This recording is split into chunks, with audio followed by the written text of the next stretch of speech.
주시는 말씀 요한복음 2장 16절부터 19절까지만 읽겠습니다. 제가 어제 여러분들에게 순서를 보내드렸기 때문에 내용은 다 읽고 오셨으리라 믿고요.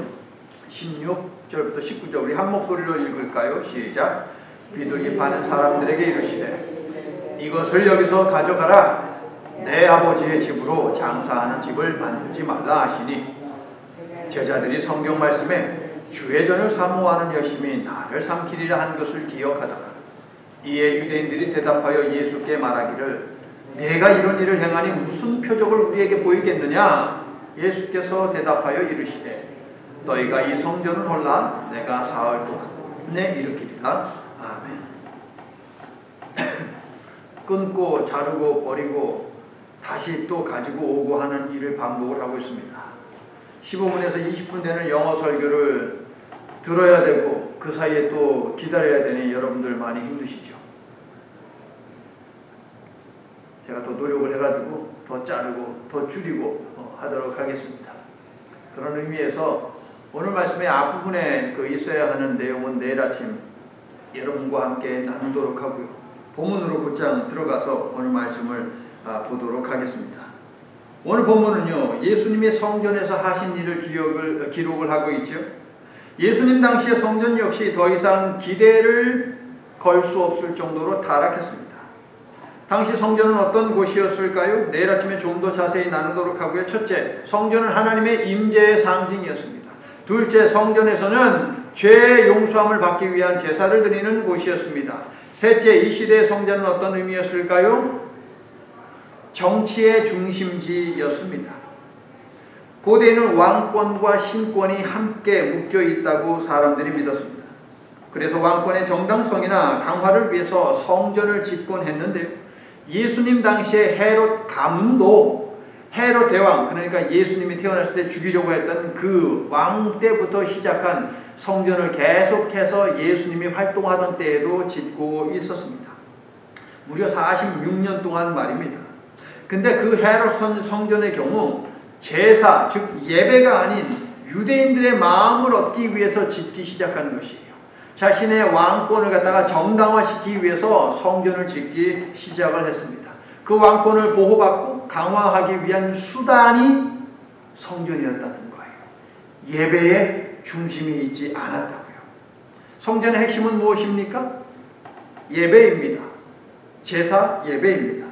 하지만 성전의 핵심이 어느덧 정치로 바뀌어 버렸어요. 성전의 핵심이. 성전은 정치 1번지가 되고 말았습니다. 그리고 각종 이권이 개입하게 되는데 이방인들이 하나님을 만날 수 있는 유일한 기도의 자리라고 이사야는 56장 6절과 7절에서 이야기하고 있는데 이방인들이 하나님을 만날 수 있는 유일한 은혜의 자리, 그 기도의 자리가 장사하는 자리로 전락해 버렸습니다. 어느덧 종교가 특정 그룹과 개인의 이익과 만족의 수단으로 변질되어 버렸어요. 이러한 성전이라면 더 이상 존재할 이유가 없지 않겠습니까, 여러분? 오늘날의 교회들은 어떠할까요? 자신의 정치적인 행보를 위해서 교회를 이용해 먹는 목사들이 있습니다. 성도들의 헌금으로 땅을 사고 건물을 사는 교회들도 있습니다.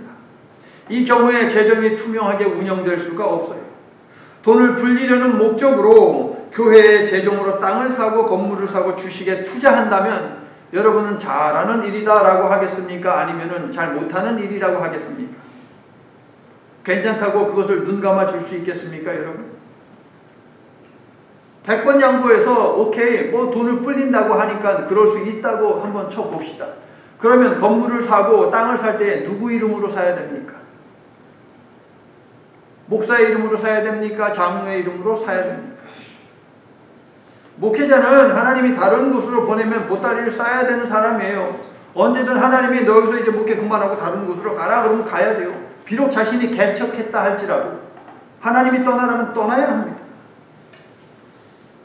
그런데 문제가 불거진 교회들을 보면 담임 목사의 이름으로 건물을 샀습니다. 그리고 그 사실이 밝혀지면 뭐라고 이야기합니까? 교육관으로 사용하려고 했다고 합니다. 땅을 비밀리에 산 것이 발견되면 뭐라고 합니까? 수양관 지으려고 샀다고 이야기합니다. 그런데 아무리 봐도 거기는 수양관이 들어갈 자리가 아니에요. 그런데 그렇게 핑계를 댑니다. 대부분 목회자 개인의 이름으로 구입하고 교인들은 그 사실을 모르니 그 목회자가 은퇴하고 나면 문제가 되겠지요. 그래서 교회에 자꾸 세습 문제가 불거지는 거예요. 물론 이런 교회들이 많지는 않지만 우리 예수님이 그런 교회들을 본다면 오늘 본문에서 하신 것처럼 성전에 대해서 교회를 향해서 사형을 언도하시지 않겠습니까? 교육이 되었던 선교가 되었던 하나님의 사업을 위한 일은 교인들의 요구가 있던 없던 모두 다 공개하고 함께 더불어 기도하면서 세워나가고 함께 더불어 해야 하는 일, 그것이잖아요. 그래야만 하나님의 영광을 가리는 일이 발생하지 않습니다. 왜? 모두에게 동의를 구했고 모두가 함께 선한 목적을 위해서 합심하며 기도하는 일이잖아요. 그렇다면 하나님께서 우리 교회를 보시면 우리 교회에 대해서 뭐라고 말씀을 하실까요? 서머나 교회와 빌라델피아 교회처럼 책망을 받지 않고 칭찬만 받는 그러한 교회와 성도가 될 수 있기를 예수님의 이름으로 축원합니다. 저는 아멘. 저는 아멘. 오늘 본문에 기록된 성전의 분위기를 좀 보자고요. 예수님 당시에는 짐승을 죽이는 제사로 예배를 드렸죠. 그런데 그 제물은 흠이 있으면 돼야 한대요. 흠이 없어야만 합니다. 그러면 합당한 제물 여부는 누가 판단합니까? 제사장이 판단하겠죠. 그렇다면 얼마나 공정하고 진실되게 판단하느냐 하는 문제가 남습니다. 제사에 드리는 제물을 가지고 오다가 혹시라도 흠집이 나면 안 되잖아요. 더러운 게 묻으면 안 되잖아요. 그렇기 때문에 사람들은 성전에 올 때에 짐승을 가지고 오기보다는 성전에서 파는 짐승을 사서 그 짐승으로 하나님 앞에 제사를 드렸습니다. 특히 먼 곳에서 오는 사람들은 짐승을 가지고 올 수가 없어요. 어떻게 가지고 옵니까? 험한 길 걸어오다가 짐승들 다리에 당연히 상처가 날 텐데. 그러므로 짐승들을 예루살렘에서 구입해서 살 것입니다. 그렇다면 정한 가격이 정당하느냐 하는 문제가 남지요. 오늘 본문은 시기적으로 6월절입니다. 자, 유대인들이요, 이동을 해서 예루살렘에 와서 반드시 제사를 드려야 하는 세 개의 절기가 있습니다. 6월절이 그 중에 하나입니다. 그리고 무엇이 있습니까? 칠칠절, 오순절이라고 부르는 칠칠절이 있어요. 그리고 추수감사 때에 드리는 초막절, 수장절이라고도 하죠. 이 세 개의 절기에는 와서 제사를 드립니다. 근데 이 세 개 절기들 중에서도 6월절, 이때는 정말 많은 사람들이 예루살렘에 모였습니다. 지난주에도 제가 언급했던 사도 요한과 동시대를, 같은 시대를 살았던 유대인 역사가가 있습니다. 요세푸스라고 하는, 플라비우스 요세푸스라는 사람이 있는데 로마 황제에게 보고를 해야 됩니다. 왜냐하면 워낙 많은 사람들이 예루살렘에 집결하면 혹시라도 봉기가 일어날까봐, 쿠데타가 일어날까봐, 데모가 일어날까봐, 실제로 그런 일들이 많이 일어났기 때문에 로마의 황제는 예의주시합니다. 그래서 큰 절기가 치러질 때마다 저 메인 본부에서 군인이 와요. 로마의 군인들이 와서 예루살렘을 갖다가 수비를 합니다. 상황을 파악을 하거든요. 그래서 요세푸스가 기록을 했어요. 기록을 했는데 예루살렘의 그 절기 때에 잡아들여야 하는 양들이 25만 6,500마리가 있다라고 그렇게 기록을 했습니다. 그러면 한 마리의 양을 10명이 나눠 먹는다고 가정을 하면 벌써 200마리 넘는 사람들이 나눠 먹는 것입니다. 그래서 황제에게 이 요세푸스가 보고할 때에 예루살렘의 유대인들이 270만 명이 모입니다 라고 그렇게 보고를 했습니다. 상당히 많은 사람들이 이날 예루살렘에 모인 것을 알 수 있습니다. 상상을 초월하는 숫자 아닙니까? 말 그대로 발 디딜 틈도 없이 사람들로 가득했는데 성전을 중심으로 세력을 형성한 자들의 입장에서 6월절은 큰 돈을 만질 수 있는, 큰 돈을 벌 수 있는 대목이죠. 대목. 그런데 이때 웬 시골뜨기가 하나 와가지고 성전을 지금 성전에서 난동을 피우면서 난장판을 만들고 있어요. 분노가 일어나죠. 제지하려고 했겠죠. 희생 제물에 이어서 성전에 바치는 성전세는 어떤 문제를 가지고 있는지 보자. 하나님께서는 부유하든 가난하든 상관없이 모든 사람은, 모든 남자는 반세겔에 해당하는 성전세를 내라고 명령을 하셨습니다. 반세겔이 얼마냐면 이틀치의 품삯이에요. 365일 중에서 이틀 일한 것, 그것을 갖다가 성전세로 내라고 하나님께서 말씀하셨어요. 자, 솔로몬이 예루살렘 성전을 지었죠. 정말 아름답게 지었습니다. 너무 멋지게 지어서 주변에 있는 여러 나라에서 그 성전을 구경하러 오지 않았겠습니까? 그런데 그 성전을 지을 때에 최고의 나무를 어느 나라가 가지고 있었느냐? 두로라는 나라가 가지고 있었습니다. 잣나무와 백향목은 그 시대에 많은 나라들이, 힘 있는 자들이 선호하던 나무였습니다.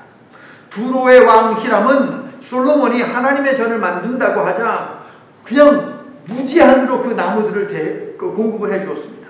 나무만 주면 뭐합니까? 나무 기술자가 있어야 되잖아요. 그래서 최고의 건축가들도 그들에게 보냅니다. 정말 멋지게 하나님의 성전이 완성됐습니다. 하지만 그 성전은 오래 버티지 못했습니다. 하나님 계속해서 말씀만 불구하고 죄악 길에서 돌이키지를 않았습니다. 그래서 그 아름다운 성전, 그 웅장했던 성전, 그 강했던 성전도 회파되고 무너지고 말지 않습니까? 이후에 포로기가 지나고요. 성전이 다시 세워지게 되는데 이때부터 예수님 시대까지의 그 성전을 제2성전이라고 부르는데요. 이 성전에 이제 성전세를 바치게 했습니다. 포로기 때에 다시 성전이 세워진 다음에 그때부터 성전세를 내게 한 것이에요. 그러면 성전세를 낼 때에 무슨 돈으로 내느냐 하는 이런 문제가 남죠. 예수님 시대에 통용되던 화폐는 어느 화폐입니까? 당연히 로마의 화폐가 되겠죠. 그런데 로마뿐만 아니라 이 시대의 주변의 모든 나라에서 사용하는 이 동전에는 황제의 얼굴이나 그들이 숭배하는, 그 나라가 숭배하는 신들이 새겨져 있습니다. 그 형상이 새겨져 있습니다. 혹시 여러분들 이런 말 들어보셨습니까? 성전세를 드릴 때에 그 로마의 화폐를 드리지 못하게 하는 이유는 그 화폐에는 황제의 얼굴이 새겨져 있기 때문이다. 또 그 뒷면을 보게 되면 그게 어머니라고 또 하기도 하고 여신으로 추대가 됐으니까 어쨌든 시인이에요. 새겨져 있습니다. 그래서 황제 숭배와 그 다음에 우상 숭배가 이 동전에 담겨 있기 때문에 로마에게 내는 사용하는 그 동전을 사용하지 못하게 했다. 이런 말 들어보셨어요? 들어보셨다면 얼른 바꾸세요. 그렇지 않습니다. 이 시대에 성전세로 바칠 때 사용하는 동전은 물론 로마의 동전은 아니었습니다. 그래서 환전하는 자들이 오늘 본문에 등장하는 것이죠. 두로의 동전을 사용했습니다. 그러면 두로의 동전에는 황제의 신상이 없습니까? 우상의 신상이 없습니까? 있어요. 두로가 사용했던 그 동전에는 여러분 힘센 그리스 신화에 나오는 사람 하면은 생각나는 것, 헤라클레토스. 헤라클레토스의 그 상이 거기에 들어가 있어요, 여러분. 그러니까 두로의 동전에도 신의 형상이 들어와 있는데 왜 그것을 사용하게 했을까요? 이유는 무게가 정확하기 때문에. 그리고 은이 가장 많이 들어있는 동전이에요. 동전에 94%의 은이 들어가 있었다고 합니다. 그래서 랍비들과 유대 종교 지도자들은 두로의 동전을 선호했고 성전세를 바칠 때에는 두로의 동전을 사용하도록 했다는 것이에요. 그렇다면 지금 사용하고 있는 일상에서 쓰는 그 동전은 로마의 동전이에요. 그러면 이 로마의 동전을 성전세로 내지를 못해요. 두로의 동전이어야만 돼요. 그럼 뭐 해야 돼요? 바꿔야죠. 바꾸는 것을 환전이라고 하죠. 환전. 그러면 환전할 때에 그 사이에 뭐가 들어갑니까? 환율이 들어가죠. 환율. 그러면 질문이 이제 여기서 생기는 거예요. 당시에 성전세로 받았던 그 동전을 바꿔줄 때에 적용했던 그 환율이 정당하냐 하는 것이에요. 환율을 가지고 조작하고 사기를 치지는 않았느냐라고 하는 문제가 나올 수밖에 없죠. 그런데 유대 종교 지도자를 보면 저울을 수도 없이 속이지 않았습니까? 구약시대에 보면. 예루살렘 성전에 도착한 예수님은 지금 눈앞에서 펼쳐지는 이런 모습을 보고 분노하셨습니다. 그래서 15절 말씀을 보면 녹근으로 채찍을 만드셨다고 했는데 이 채찍은 소를 몰 때에 사용하는 채찍이에요, 여러분. 본문에 언급된 짐승들은 전부 다 제사용이라는 것을 기억하세요. 뭐라고요?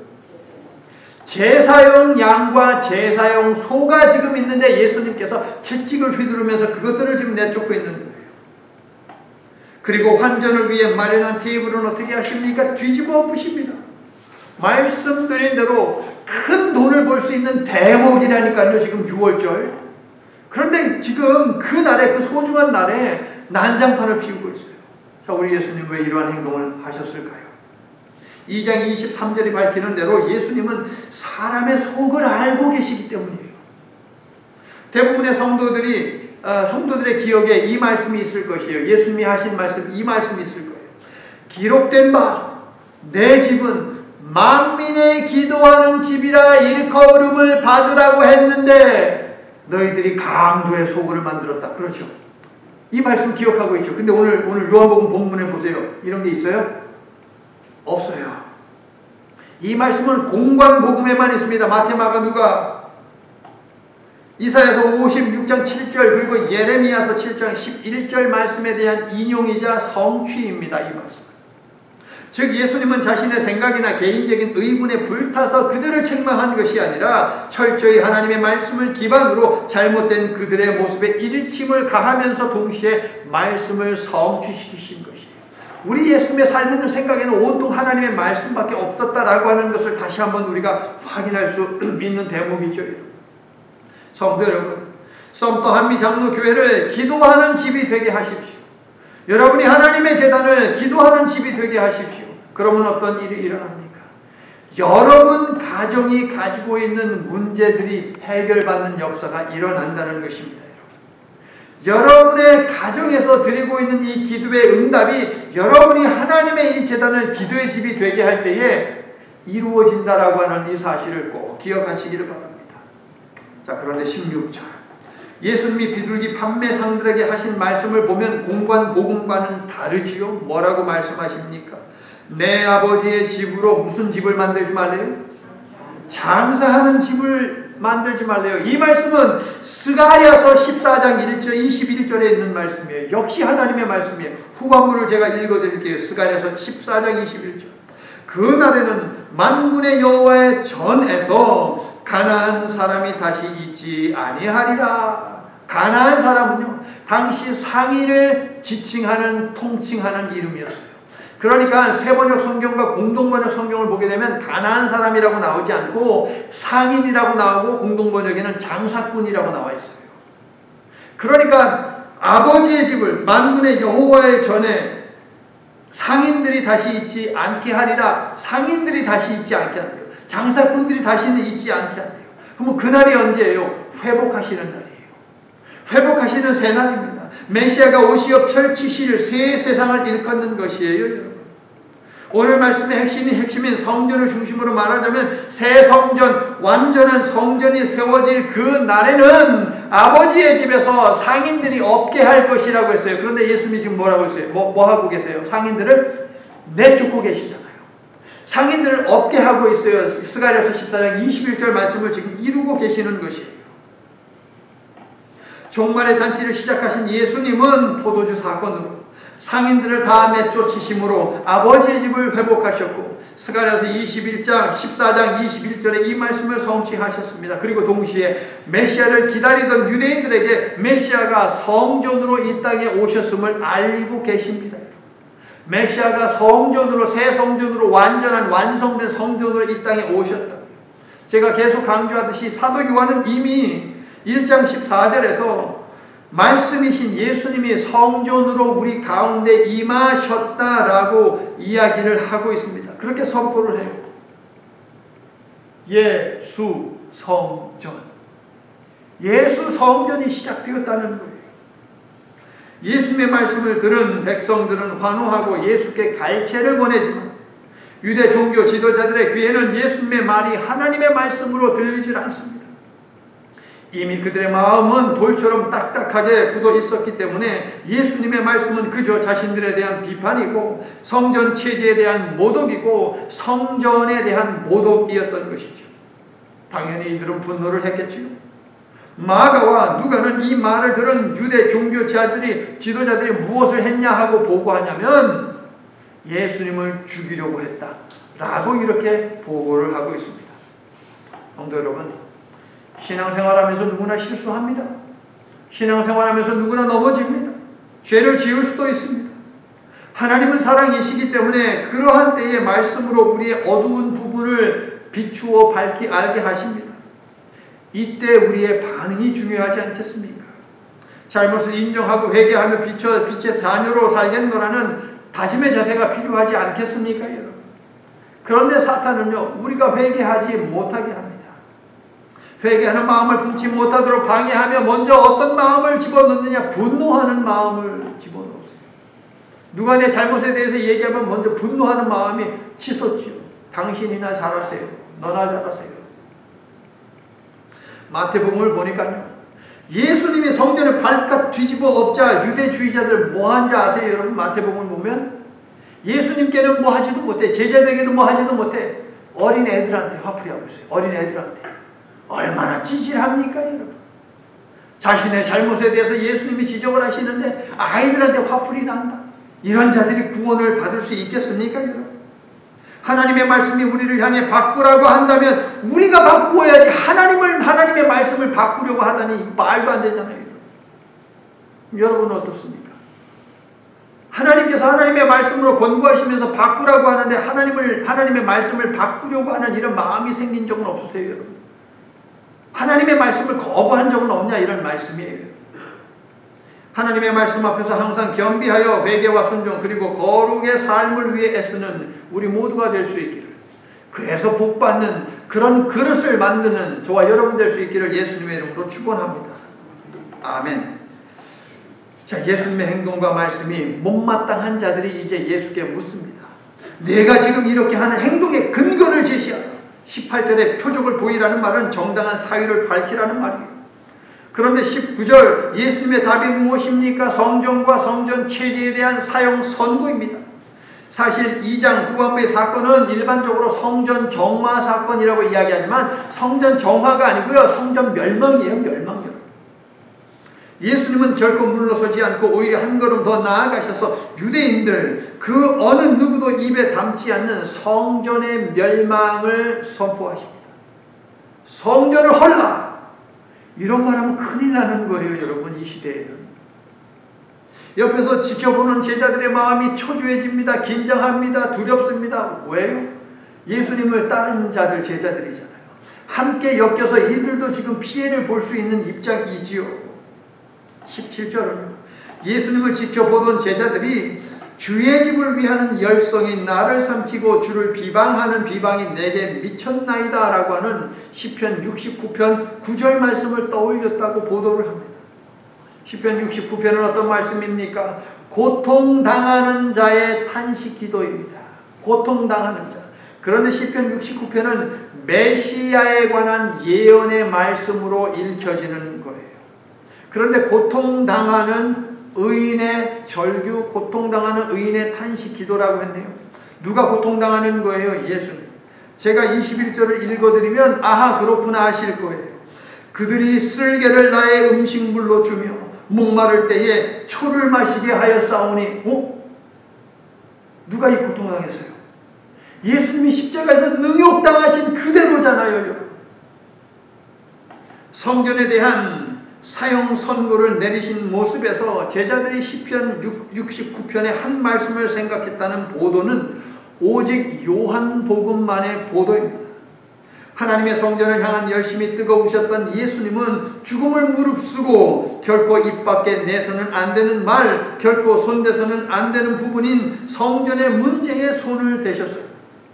예수님은 결국 그 일로 죽게 되시는데 22절을 보시면 제자들은 예수님이 부활하신 후에야 예수님의 열심이 눈에 보이는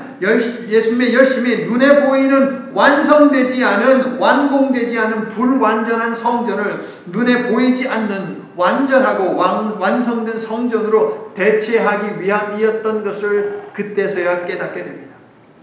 시편 69편 9절의 말씀은 이때에 부활 이후에 아마도 마가 다락방에서 성령 체험을 한 다음에 오늘 본문의 이 사건을 기억해내면서 떠올렸던 본문이 될 것이에요. 성도 여러분, 바로 이 제단에 예수님의 생명을 건 열심이 배어 있다는 것입니다. 우리도 희생과 헌신으로 이 제단을 잘 지켜나가야 할 줄로 믿습니다. 성전에서 난동을 피운 그 근거를 대라는 질문에 대해서 예수님은 어떻게 반응하십니까? 성전을 허물라! 그리하면 내가 3일 동안 다시 지으리라. 마가복음에 따르면요, 예수님은 너희가 손으로 지은 이 성전을 허물면 내가 손으로 짓지 아니한 다른 성전을 사흘 동안에 짓겠다라고 하셨습니다. 즉 예수님이 다시 짓겠다라고 하신 것은 사람의 손으로 만드는 것이 아니라 손으로 짓지 아니한 어떤 것임을 분명하게 이야기하는 것이죠. 21절을 보세요. 예수님이 말씀하신 성전은 무엇입니까? 예수님의 육체, 예수님의 몸이라고 분명히 이야기합니다. 19절을 보세요. 예수님은 자신이 짓겠다는 성전에 대해서 말씀하시면서 내가 사흘 동안에 일으키리라 라고 하시죠. 일으키리라 별표하세요. 일으키리라 별표. 중요해요. 왜? 일으키다는 단어는 잠에서 깨다 일어나다는 뜻인데요. 중요한 게 뭐냐면 일으키다 왜 별표를 했냐면 예수님이 부활하시다, 부활하다 할 때 바로 이 단어예요. 예수님은 손으로 짓지 아니한 성전, 즉 자신의 몸을 저들이 허물어 버릴 것이지만 자신은 수의를 벗어 던지고 부활할 것임을 알리신 것이지요. 할렐루야. 하지만 유대 종교 지도자들은 가나안 혼인잔치가, 포도주 잔치가 있을 그날에 벌어질 죽은 자의 부활에 대한 예언을 성취하신 사건임을 깨닫지 못했고 믿지 않았기 때문에 건물을 짓고 허무는 것만 생각을 하고 있어요. 예수님이 건물을 짓겠다라고 하면서 이 단어를 사용하니까 건물을 짓는 것만, 눈에 보이는 건물을 짓는 것만 생각을 했어요. 말씀을 깨닫지 못하면 이렇게 되는 것이에요. 그런데 제자들은 나중에 부활하신 이후에 나중에 그들도 깨닫게 되지 않습니까? 그들 역시 부활을 목격한 후에야 오늘 본문의 이 사건을 회상하면서 3일 동안에 짓겠다라고 하는 것이 예수님의 부활이구나라고 하는 것을 알게 되었다는 것이죠. 성령이 임하지 않으면 이 사실을 깨달을 수 없다는 거예요. 말씀을. 그렇습니다. 성도 여러분. 오늘 본문은 예루살렘 성전을 예수님의 몸으로 대체하신, 바꾸어 버리신, 대신하신 사건입니다. 아무런 희망이 없는 기존의 성전과 성전 체제를 허무시고 새로운 소망을 담은 성전을 세우시려는 하나님의 계획에 순종하며 우리 예수님은 유대인들에게 자신을 핍박하고 죽일 빌미를 제공하시면서까지 섬기셨어요. 하나님의 말씀을 위해서 자신이 고난당하고 죽임당할 수 있는 그 빌미까지 제공을 하셨다고요. 성전의 제사로 바쳐지는 소나 양 같은 제물로 죄 용서받고 구원받는 것이 아니라 유대인들이 했던 것처럼 그거 말고 오직 예수님의 몸으로 죄 용서와 구원에 이르게 되는 새로운 하나님의 법을 세우기 위해서 예수님은 육신을 입고 어린 양으로 이 땅에 오셨다는 것이에요. 성전에서 제사를 드립니다. 제사를 통해서 죄 용서함을 받습니다. 이제 더 이상 그것은 없다는 거예요. 더 이상 그것이 없기 때문에 성전도 필요 없는 것이죠. 예수님이 성전으로 오셨고 예수님이 제물로 오셨어요. 죽으심으로 말미암아 죄의 문제를 해결하신다. 이 차이가 보이세요, 여러분? 이게 바로 예수님에 의해서 시작된 바로 새 창조인 것이에요. 제물들의 문제가 있어서 소와 양을 내쫓으신 것이 아닙니다. 더 이상의 희생 제물이 필요 없기 때문에 예수님은 그것들을 내쫓으신 것입니다. 제사에 사용될 짐승들이 얼마나 관리에 신경을 썼겠습니까? 여러분? 하지만 그것들이 우리를 죄로부터 정결케 하는 것이 아니라 속죄의 제물로 오신 예수님, 성전이 되신 예수님으로 말미암아 우리의 죄는 깨끗하게 된다는 것입니다. 믿으시면 아멘 합시다. 그리고 새로운 예수 성전이 세워졌으니 이제 지금 짓고 있다는 건 뭐예요? 완공됐다는 게 아니잖아요. 완성되지 않았다는 것이 불완전하다는 것이 헤롯 성전은 불완전해요. 그런데 유대인들은 몰라요. 짓고 있는 그 성전을 허물고 예수 성전, 완성된 완전한 그 예수 성전 이것을 세우려고 했어요. 예수 성전이 들어오니 짓고 있는 이 헤롯 성전은 폐기되어야 마땅하다는 것입니다. 그들이 자랑하며 내세운 성전은 불완전하며 더 이상 그들의 제사는 의미가 없습니다. 사람의 죄는 오직 완전하신 예수님의 보혈로만 사함받을 수 있고 죄인은 완성된 성전으로 오신 예수님을 믿음으로만 구원받을 수 있다는 이 사실을 믿으시면 아멘 합시다. 바로 예수 성전입니다. 예수님의 돌발적인 행동에 유대인들은 분노하며 자격을 묻고 권위를 따집니다. 그리고 그 권위에 걸맞은 표적을 보이라고 요구합니다. 이들에게 표적을 보이면 이들은 잘못을 인정하고 예수님께 순종했을까요? 결코 아닙니다. 그들에게는 예수님을 부정하고자 하는 마음만 있을 뿐 진실에 대한 관심은 없어요. 예수님은 이러한 이들의 마음을 다 알고 계시죠. 23절. 성도 여러분, 내가 알고 있는 것, 갖고 있는 것을 고수하는 것보다 더 중요한 것이 무엇입니까? 내 전부를 버리더라도 꼭 알아야 하는 그것을 붙드는 것 아니겠습니까? 여러분 동의하십니까? 아니에요. 제가 하는 말을 이해를 못 하시는 거예요, 여러분. 내가 가지고 있는 것들을 다 포기하더라도 꼭 가져야 하는 그것이 있다면 내가 가지고 있는 거 포기해야 하지 않느냐 하는 질문이에요, 여러분. 아멘. 예수님은 표적을 보이지 않고 상징적으로만 말씀하십니다. 너희가 이 성전을 헐라 내가 사흘 동안에 일으키리라. 말씀드린 대로 이 당시의 성전은 헤롯 성전입니다. 불의한 자에 의해서 건설되는 이 성전을 헐 만한 용기가 유대인들에게 있었을까요? 전혀 없습니다. 오히려 성전이 없어지면 그들에게 마이너스, 호주머니가 비어나가니까 그들의 체면도 구겨지고 사람들 앞에 자랑할 것이 없어요. 그래서 그들은 벌벌 떨 것입니다. 하지만 누구라도 하나님 안에서 바른 믿음을 가지고 지금의 이 성전에는 희망이 없습니다. 죄의 용서도 없습니다. 하나님이 임재해 계시지 않습니다. 그러므로 이 성전을 허뭅시다라고 말한다면, 그래서 그들이 용기를 내서 이 헤롯 성전을 허물어 버린다면, 그렇다면 예수님이 정말 3일 동안에 진짜 눈에 보이는 그 건물 성전을 예수님이 만드셨을까요, 여러분? 어떻게 생각하세요? 23절 후반부를 보면 예수님은 많은 표적들을 행하셨고 많은 사람들이 그것을 목격하지요. 하지만 그들이 본 것은 가리키는 달이 아니라 손가락만 보고 있습니다. 그들은 기적이 가리키는 방향을 지금 보지 못하고 있어요. 예수님이 행하신 기적이 담고 있는 의미와 목적에는 관심이 없습니다. 쉽게 말해서 그들의 마음속에는 예수님이 있는 것이 아니라 예수님이 행하신 기적만이 가득 차 있었다는 의미입니다. 성도 여러분, 기적이 일어나면 예수님을 사람들이 더 뜨겁게 믿을 것 같습니까? 어떻게 생각하세요? 잠깐 혹하는 마음으로 그렇게 될 것입니다. 하지만 기적은요, 여러분, 사람을 결코 바꾸지 못합니다. 사람을 결코 바꾸지 못해요. 여러분, 황금알을 낳는 거위 이야기 아십니까? 세상에 거위가 황금알을 낳아요. 그런데 하나씩 받아 먹다 보니까 이 사람이 어떤 욕심이 생기냐면 더 많은 황금알을 얻었으면 좋겠어요. 그래서 생각이 찾아옵니다. 어떤 생각? 저 거위의 배를 가르면 어마어마하게 많은 황금알이 있지 않을까 하는 것이죠. 인간의 욕심이 그래요. 처음에는 거위가 황금알을 낳았을 때 감사했습니다. 좋아했습니다. 기뻐했습니다. 그런데 하나 가지고 성에 차지 않는 거예요. 기어이 거위를 죽여서 배를 가르고 여러분이 뭐 있습니까? 없지. 이게 바로 인간의 마음이에요, 여러분. 그러므로 하나의 기적을 주면 2개의 기적을 바라고 2개의 기적을 주면 4개의 기적을 바라는 게 이것이 사람의 마음이에요. 기적이 사람을 바꾸지 못해요, 결코. 예수님이 우리에게 원하는 것은 무엇입니까? 오직 믿음이에요, 믿음. 믿음인데 한두 번 경험한 신비로 감정은 움직일 수 있지만 결코 하나님이 기대하시는 믿음이 생기진 않아요, 여러분. 헤롯 성전을 허물고 올바른 성전을 새로 세우자가 할 사람도 없겠지만 예수님이 하신 이 비유의 말씀은 자신의 죽음에 대한 말씀이기 때문에 헤롯 성전이 허물어진다 하더라도 예수님은 새로운 건물을 짓지 않습니다. 하나님이 임재해 계시는 예수 성전이 있으니 더 이상 다른 성전은 필요 없는 것이죠.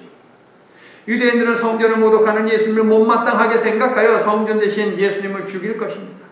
그러나 예수님은 사흘 만에 다시 살아날 것입니다. 왜냐하면 종말을 시작하시며 행하신 예수님의 새 창조는 부활과 영생의 길을 여는 창조이기 때문입니다. 은혜를 대신한 은혜, 창조를 대신한 새 창조인 것이죠. 할렐루야. 이제 말씀을 마칩니다. 성전으로 오신 예수님은 베드로 위에 교회를 세우겠다고 하셨어요. 그렇죠? 그러면 성 베드로 성당을 의미하는 것일까요, 여러분?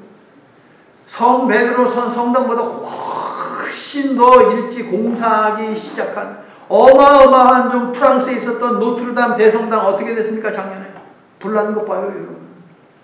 화염의 14인 거 십자가 둥다 확 무너지는 거 여러분 보시지 않았습니까? 신약에서 교회를 에클레시아라고 하는데요, 모임이라는 뜻이 있습니다. 일반적으로 사람들이 모이는 모임, 그것을 에클레시아라고 불렀습니다. 하지만 예수님을 믿는 공동체가 이 단어를 사용하면서 이 단어는 일반적인 집회가 아닌 예배와 구제와 선교 등의 각종 신앙 모임으로 바뀌게 되었습니다. 그 의미가. 당시 유대인들은 이 단어를 히브리어로 바꿨는데 콰할이라고 하는 단어인데요, 모이는 행위, 모여있는 모임, 그리고 모여있는 사람을 의미하는 단어입니다. 말씀을 마치면서 제가 강조하고 싶은 것이 바로 여기에 있습니다. 사도 바울은 고린도전서 3장 16절에서 우리는 하나님의 성전이라고 했습니다. 골로새서 1장 8절과 에베소서 1장 22절에서는 예수님은 몸인 교회의 머리라고 하시지요. 성도 여러분, 교회는 건물이 아니라 성도입니다. 성도는 흩어진 교회입니다. 자신의 몸으로 성전을 대신하신 예수께서 우리를 교회로 성전으로 불러주셨습니다. 예수 성전이 우리 속에 들어온 것입니다. 예배가 끝나면 여러분은 교회의 자격으로, 성전의 자격으로 세상에 파송됨을 기억하십시오. 예수 성전을 대표하는 대사 엠베세더로 여러분은 파송된다는 사실을 기억하시라고요. 여러분의 삶에 예수 성전이 이미 시작되었지요, 여러분? 자신있게 아멘 할 수 없다면 오늘부터 예수 성전이 시작되게 하시길 바랍니다. 여러분의 일상에서 오직 은혜로 우리의 죄를 용서하시고 오직 믿음으로 구원받게 하시며 부활과 영생의 삶으로 인도하게 하시는 예수님을 온몸으로 드러내시기를, 그러한 성전으로 교회로 사시기를 예수님의 이름으로 축원합니다. 아멘.